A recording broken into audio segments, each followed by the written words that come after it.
We're going to go on and get started. I think we finished 42, yes? So we're going to start with 44.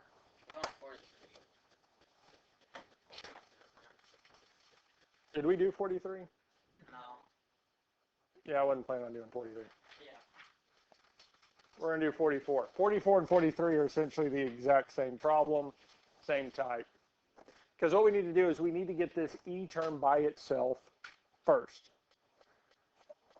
So what we have to do here is subtract 9 from both sides, telling us that 6e to the 2x plus 1 is equal to 6. Now e is not by itself. The next thing we're going to have to do is to divide both sides by 6. Telling me e to the 2x plus 1 is equal to 1. Is e by itself? Yeah, we're not at this point, we're not worried about that exponent. We just want that base e by itself. Because once we get that base of e by itself, we're going to apply the corresponding logarithm to both sides. And since the base is e, we're going to apply the natural log to both sides. And our power property of logarithm says I can take that 2x plus 1 and move it to the front, telling me that I have 2x plus 1 times the natural log of e is equal to the natural log of 1. And the reason we use the natural log is because the natural log of e is what?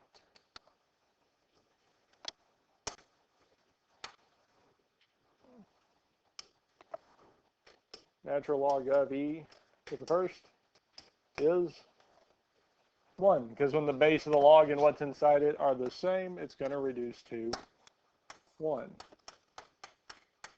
And 2x plus 1 times 1 is just 2x plus 1, yes? And we know the natural log of any number is going to be this irrational number, yes?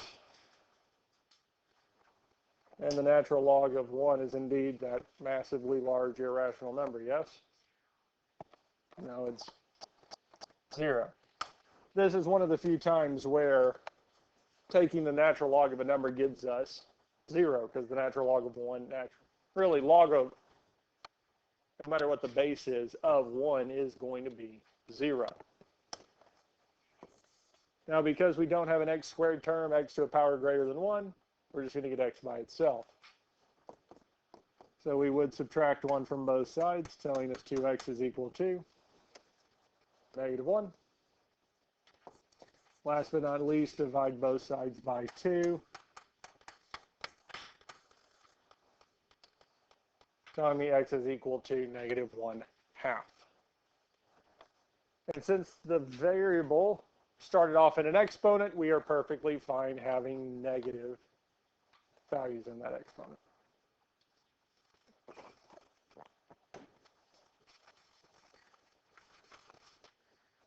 If we weren't sure about it, we could always grab the calculator and say 6e to the 2 times negative 1/2 to plus 1 plus 9 and see if this does indeed equal 15 flat.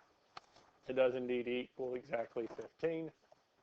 Mainly because 2 times negative 1/2 is negative 1. Negative 1 plus 1 is, and anything to the 0 power is 1. So it does work. Negative 1/2. Questions on 44? We're ready for 45.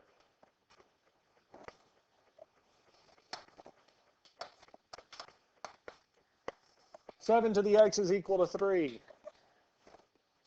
We want one base on either side. We technically do have it. So we're going to apply a logarithm to both sides. Now, because the base is not e, we're going to use log, log. Now, what base do we want? Log base 7. We're going to apply log base 7 to both sides. And we do that so that we can apply the power rule to move that exponent, that variable, out of that exponent to the front. So log base 7 of 7 to the x is equivalent to x times log base 7 of 7. And it is indeed equal to log base 7 of 3. What is log base 7 of 7? 1. When the base and what's inside are the same, it's going to reduce to 1.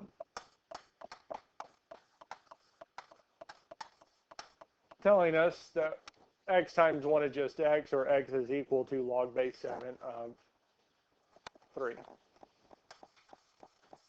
Now we can find the decimal approximation. To do that, we're going to grab the calculator, and nice enough, it's still logged into the last one I typed into the graphing calculator. If we did this, we'd go math log base 7 of 3, which is 0.5645 or 0.565.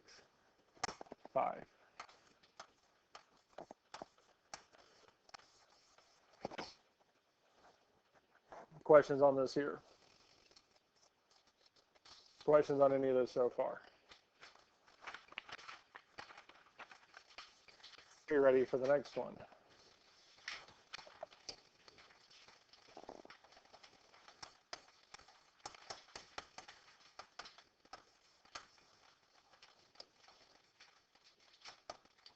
All right. So just like the previous one, we want one base on either side. We do have it. And, well, yes, 38 we would still consider to be a base. It's just the exponent is 1.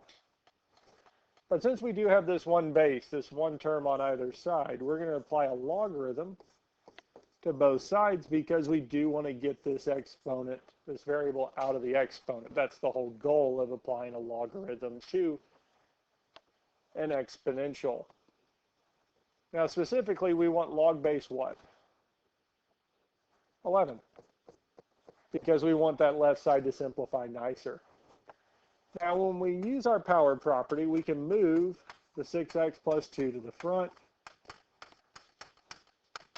making the left side be 6x plus 2 times log base 11 of 11, and that's equal to log base 11 of 38. Questions on this so far? Now again, the reason we use base 11 is because we would get log base 11 of 11, which is going to reduce to 1. Making that left-hand side just be 6x plus 2 is equal to log base 11 of 38. Now we just need to solve for x, and because x does not have a exponent other than 1, we just need to get x by itself. So the first thing I would do is subtract 2 from both sides.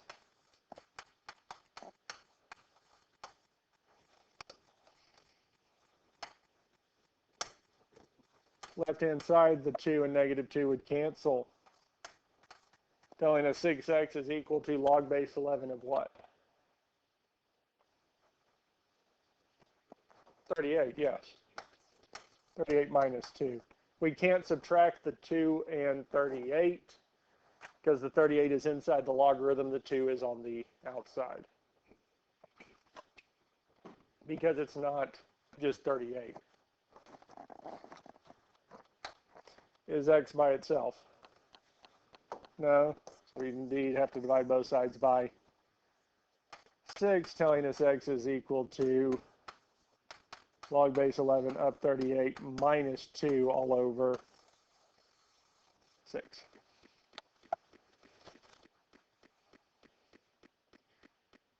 And that is it. Now, if we wanted to, I could grab the graphing calculator, alpha y equals enter math log base 11 of 38 minus 2 all over 4, 6. Couldn't remember if it was 4 or 6. We get this here. We would round to the third decimal place. negative 0.081.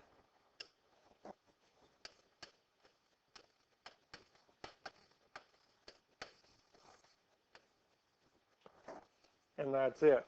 Definitely want the logarithmic expression for sure. You can give a decimal approximation if you want.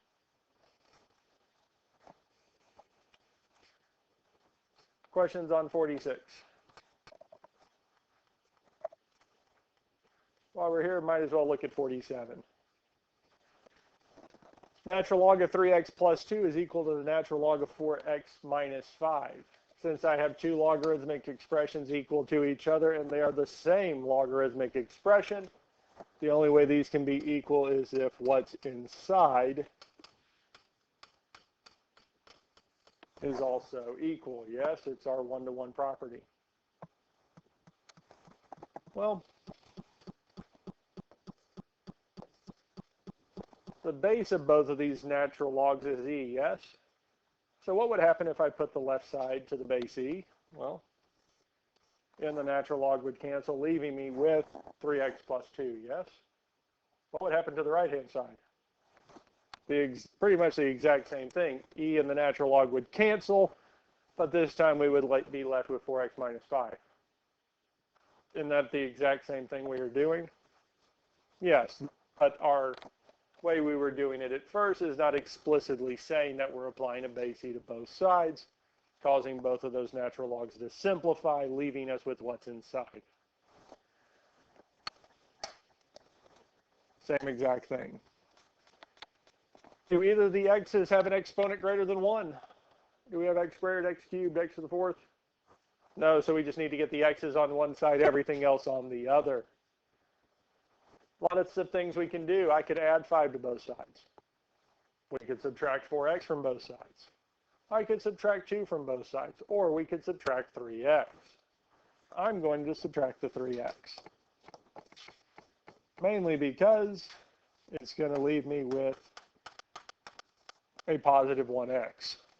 I try to keep the x positive if my variable is positive, if at all possible. Next thing we can do is what?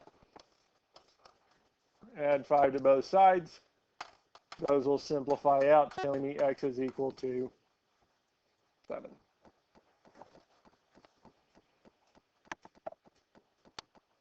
Questions on this here?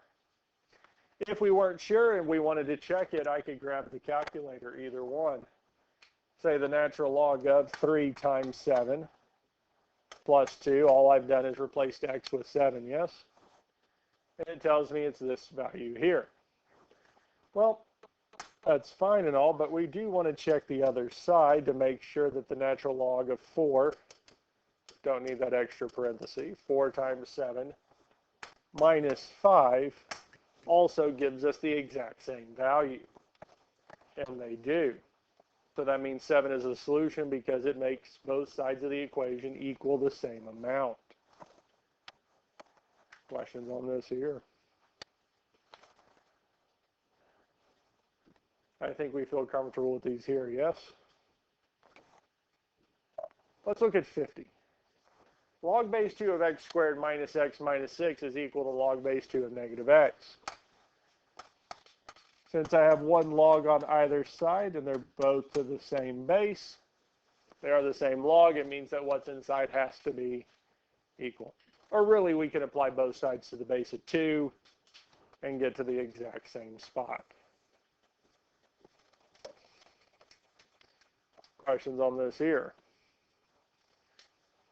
This one, unlike the last one, we do have an x squared term. We have a quadratic term, which means we need to get this equation equal to 0. To get that right side to be 0, I'm going to add x to both sides, because negative x plus x is indeed 0, yes? On the left-hand side, the negative x plus x would also be 0. So after adding x to both sides, I get that x squared minus 6 is equal to 0. This is kind of nice because we do not have a middle term. It means we can use the square root method. Get x squared by itself, square root both sides, and solve. So here, I can add 6 to both sides. These would x squared is equal to 6. This only works if I don't have that middle term. I don't have an x to the first power. Now at this point here we can square root both sides. The square root of x squared is x is equal to Raylan Maddie, please come to the office. Plus or minus. Well, the square root of 6 does not simplify nicely if we're not sure. The 30xs, the yellow calculators, will simplify radicals for us. Now this one here, we probably are going to need to check it because we do have two solutions. We have x is equal to the square root of 6 and x is equal to negative square root of 6.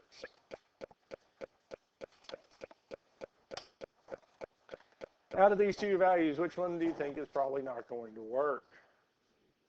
The negative. So let's check it first. Because we'd plug it back in and get log base 2 of negative square root of 6 squared minus negative square root of 6 minus 6.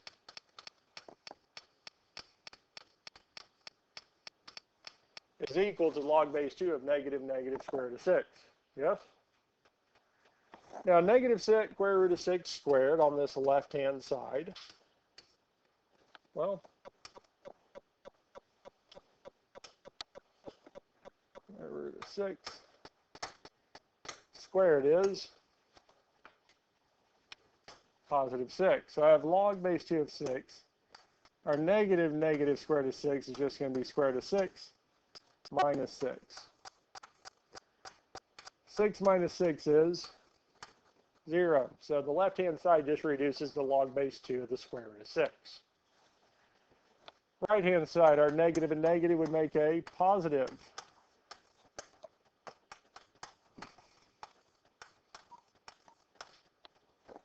Telling us that log base 2 of the square root of 6 is equal to log base 2 of the square root of 6. That's true. Yes? Those would both have the same value. So x equals negative square root of 6 works, which probably means that the positive case is going to work also. But let's just plug it in and check and make sure. Almost wrote plus 6, minus 6. I am running out of room.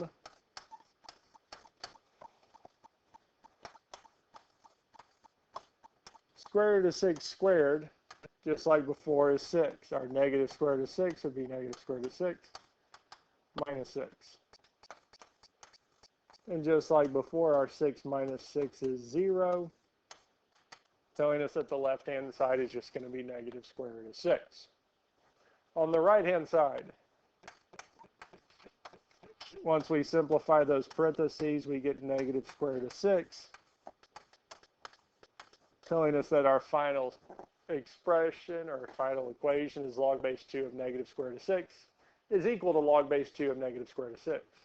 Is this a true statement?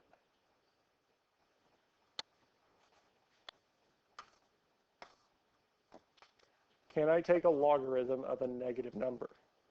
No. Doesn't matter that both sides are the same expression.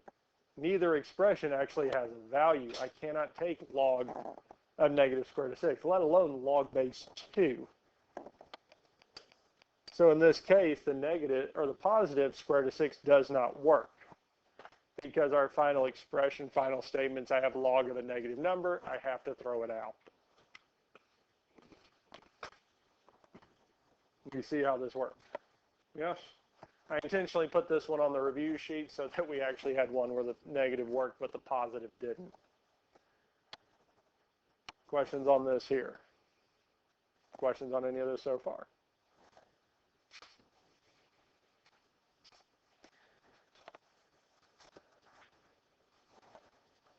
$51. This time we're trying to get the variable out of the logarithm, but we want to get the logarithm by itself first. Logarithm on one side, number on the other, so we're good there, yes? So now we're going to put both sides to the base of the logarithm. And the base of the logarithm is 7. So we're going to put both sides to the base of 7. And the reason we do this is because 7 to the log base 7 is going to simplify out, leaving us with 4x plus 9. And the other side is just going to be 7 squared.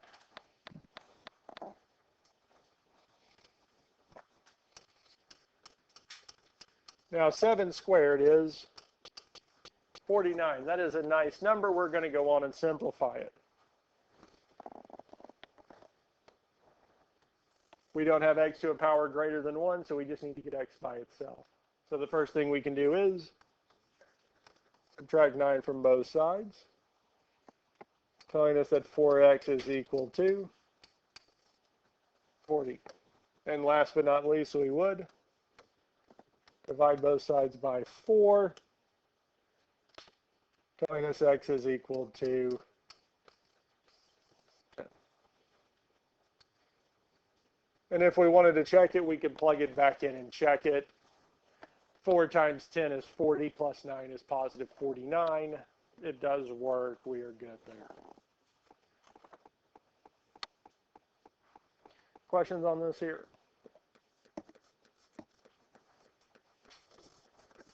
We ready for the next one?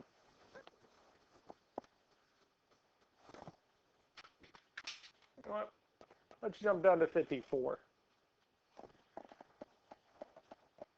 The natural log is not by itself. We don't have one term on either side. So we need to get the natural log by itself. And to do that, we're going to add 4 to both sides, telling me that the natural log of 6x is equal to 19. Now is the log by itself. Yeah, we have 6x inside the log, but that doesn't matter. The logarithm itself is by itself. So now we want to put both sides to the base of the log. And well, the base of the logarithm is e, so we're going to put both sides to the base of e.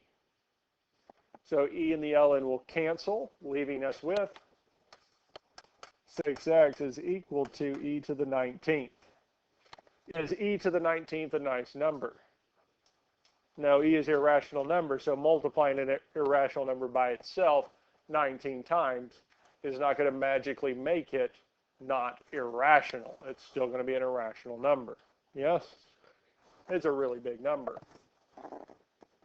But to get x by itself, we now have to divide both sides by 6, telling us x is equal to e to the 19th over 6. And at this point, we can leave it as e to the 19th over 6, or if we wanted to, I can grab a calculator and say, hey, what's e to the 19th over 6? And it'll tell me it's 29,747,050.16, and then it continues on. It only shows us 2 decimal places because that's all the space it's got. Questions on this here? We feel good with these here. All right. We're going to look at 56 instead of 55. 55 is solvable. It's just its solutions we have to use the quadratic formula for. The ones on the test are going to be either factorable or solvable by the square root method. You can use the quadratic formula to solve them, our quadratic equation formula to do this here. Don't have to. Either one of those methods would work.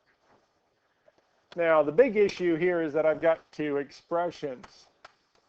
So we're going to use our product property, which states if we have 2 logs with the same base or 2 of the same logs being added together, we can rewrite it as a single log with what's inside being multiplied. And once we do that, well, it is the exact same as what we've been doing.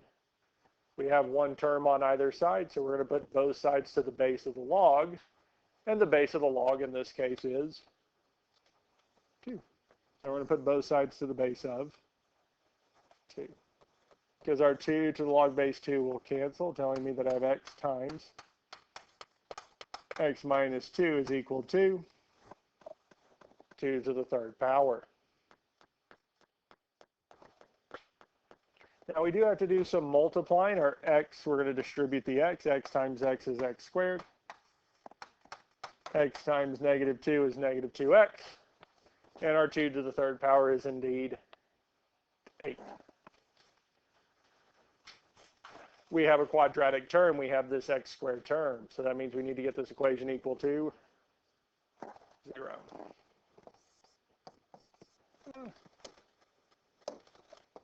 So we will subtract 8 from both sides. Telling me x squared minus 2x minus 8 is equal to 0. Questions on how we got here? Can we do the square root method on this? No, we can't do the square root method because of that middle negative 2x. If we wanted to, I mean, we could, but we'd have to complete the square, do a whole lot of other stuff. At this point, it might be easier to just factor or graph it. There is no greatest common factor between these three terms, so we'll have our two sets of parentheses with 3 spaces. Since the third term is negative, our signs are opposite. Factors of x squared are x and x. Factors of 8 are 1 and 8 or 2 and 4. We're going to want 2 and 4.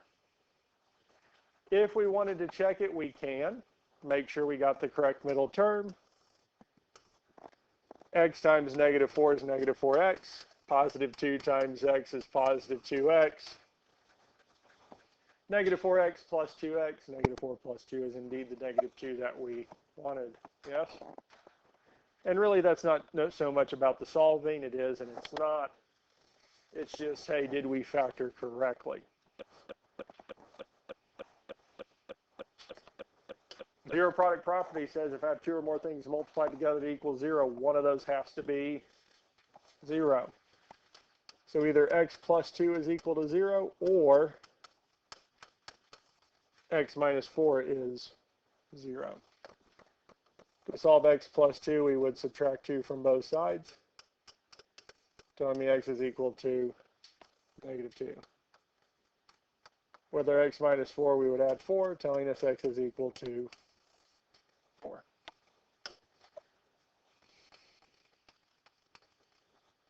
Might be good to check this one, yes?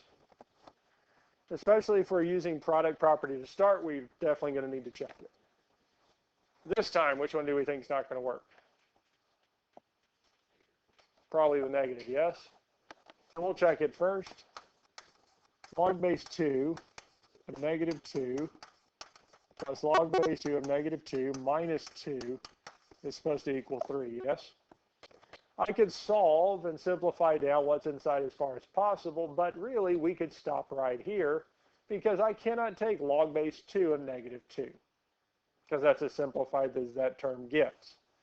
But if we did simplify, we'd still have log base 2 of negative 2 plus log base 2 of negative 4 is equal to 3. This doesn't work because I cannot have those negatives inside the log. I cannot take log base 2 of negative 2, and I cannot take log base 2 of negative 4. Which especially on the test means x has to equal 4. I do not put no solutions on the test. If we checked 4, we'd have log base 2 of 4 plus log base 2 of 4 minus 2. It's supposed to equal 3.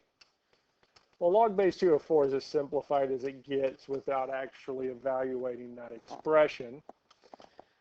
Our other log base 2 of 4 minus 2 would be 2, and this works. Incidentally, log base 2 of 4 is indeed 2, because 2 squared is 4, and log base 2 of 2 is 1. And lo and behold, 2 plus 1 is indeed 3. So the solution for this is x equals 4. Questions on this here? Questions on any of this so far? We ready for the next one?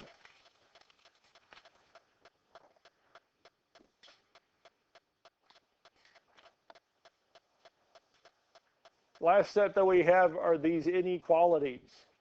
Now, the ones we have to be careful with is when the variable starts inside the parentheses or inside a logarithm. Because what's inside the logarithm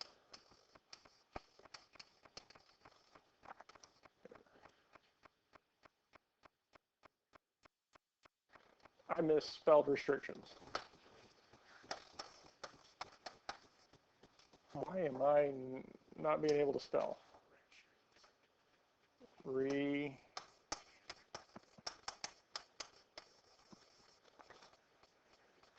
I think that first time I did R and then just ICT, I have no idea. I spaced out and just lost half that word. Restrictions.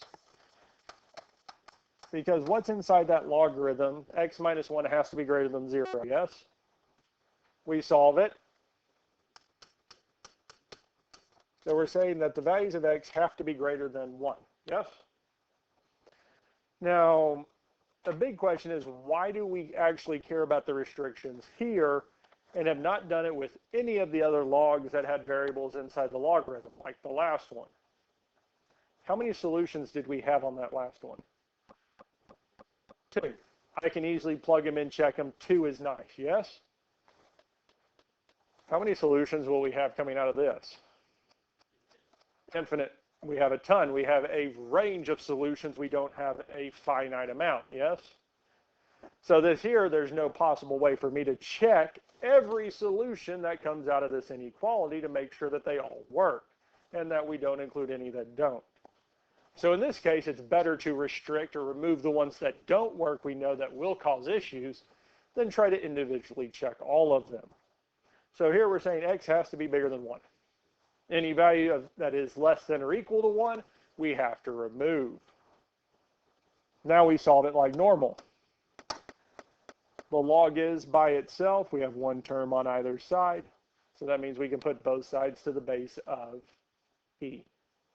We do this because e to the natural log of x minus 1 is going to simplify to x minus 1. Telling us that x minus 1 is greater than or equal to e to the 9th.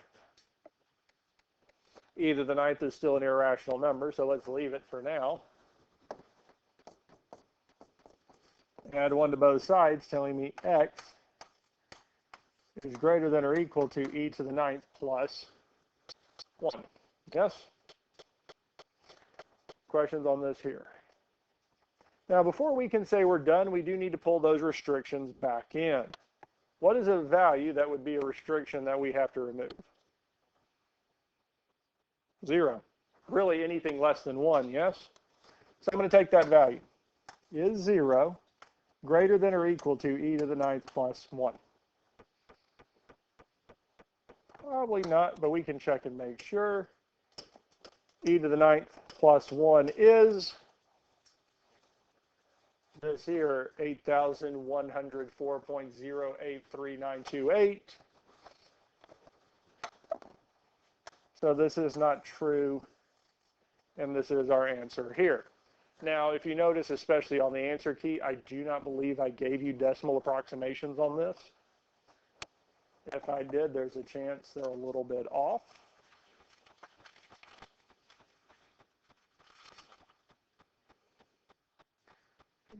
Nope, did not give you a decimal approximation at all. Because if we were to give a decimal approximation, we normally round to the third decimal place, yes? So we would have 8104.083. Because we said x is greater than this. X has to be greater than e to the 9th plus 1, yes? So if I took the natural log and I plugged in 8104.08393, is this bigger than our answer? Or 8104.839. It is bigger, yes? But it is not bigger than if that 3 was rounded up to a 4. Would we agree with that statement? Because 8104.804 well, we would round it to, is bigger than this here. Yes? Okay. Minus 1.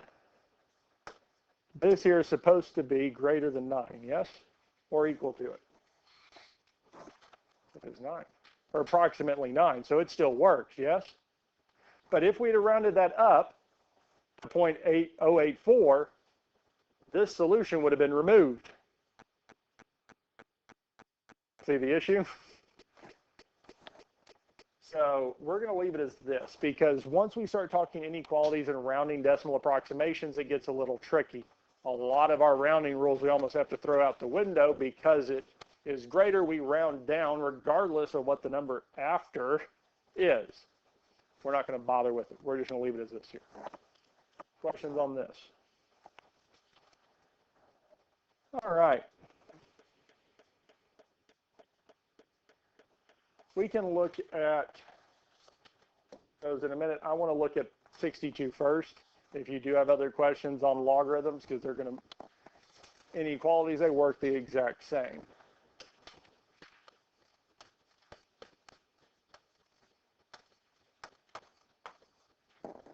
Three to the 4x minus 5 is greater than 108. Since the variable is already in an exponent, we don't have restrictions because I can plug whatever number I want into an exponent. Then we want to make sure we have one term on either side. We do, because if we don't, we need to move everything like we've done on the previous ones. Now, to get that exponent, or the variable out of the exponent, we're going to apply a log. Specifically, log base what? 3. And we do that to move the 4x minus 5 to the front, telling us that we have 4x minus 5 times log base 3 of 3 is greater than log base 3 of 108.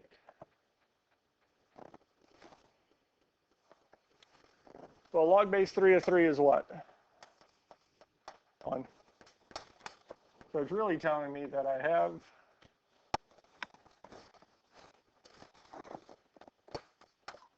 four x minus 5 is greater than log base 3 of 108. Now we just need to get x by its. So what can we do first? Add 5.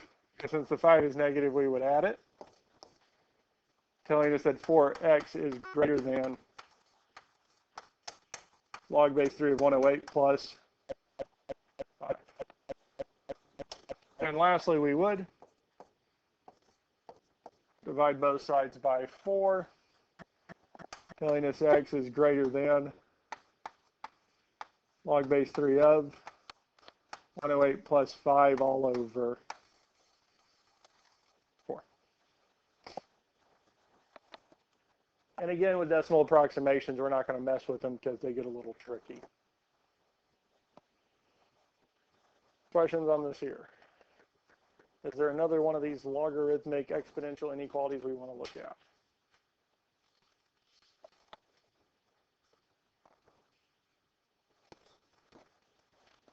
$58, yes.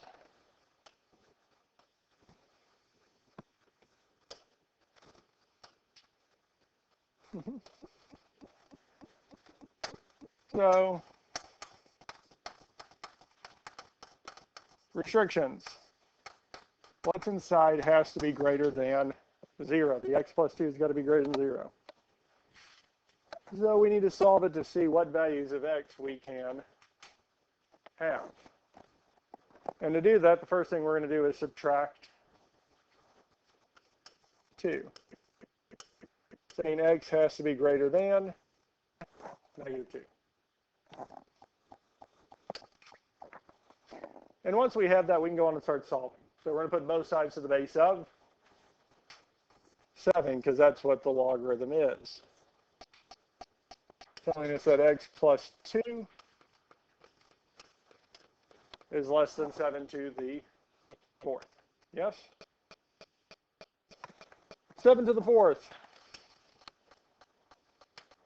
is actually a nice number. It's 2,401.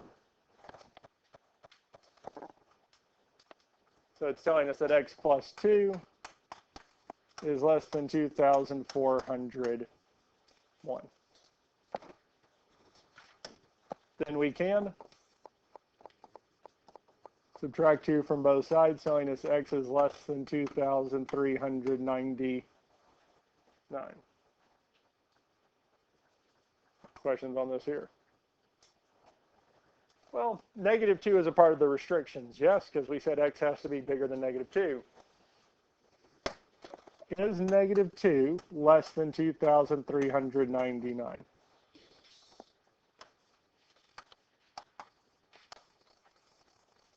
So we just add that statement that negative 2 is less than x is less than 2,399.